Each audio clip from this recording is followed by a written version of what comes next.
मालगाडी दुर्घटनेनंतर पश्चिम रेल्वेवरील वाहतूक आता सुरळीत झालेली आहे।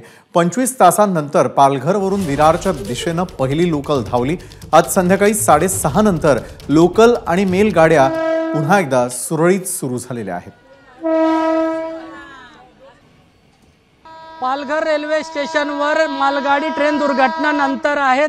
26 तासांनंतर पहिली लोकल ट्रेन आहे पालघर रेल्वे स्टेशनवर आली आहे। आपण पाहिलं तर प्लॅटफॉर्म 2 नंबरचा जो ट्रॅक आहे तो पूर्णपणे खराब झालेला होता, तुटलेला होता। मात्र 26 तासापासून ते आहे काल संध्याकाळपासून लोकल ट्रेन असेल किंवा मोठ्या प्रमाणात मेल गाड्या सर्व रद्द करण्यात आला होता। मात्र 26 तासांनंतर रेल्वेची जी पटरी आहे 2 नंबरची जी तुटलेली होती ते पुन्हा ठीक करण्यात आली, दुरुस्ती करण्यात आली आणि याच ट्रॅकवर आता आपण पाहिलं तर 26 तासांनंतर पहिली लोकल ट्रेन आहे जे विरारच्या दिशेने आता डहाणूतून विरारच्या दिशेने निघालेली आहे। खरी तर ही जी ट्रेन आहे आपण त्याच्या स्वागतासाठी आपण पाहिलं तर मोठ्या संख्येमध्ये प्रवासी असतील किंवा रेल्वेचे मजदूर आहेत, कर्मचारी आहेत, हे सर्व ह्या ट्रेनला हिरवे झेंडे दाखवत आहेत। कॅमेरामॅन अनिल शंगारे सोबत सत्यम सिंग, एबीपी माझा, मुंबई। एबीपी माझा, उघडा डोळे बघा नीट।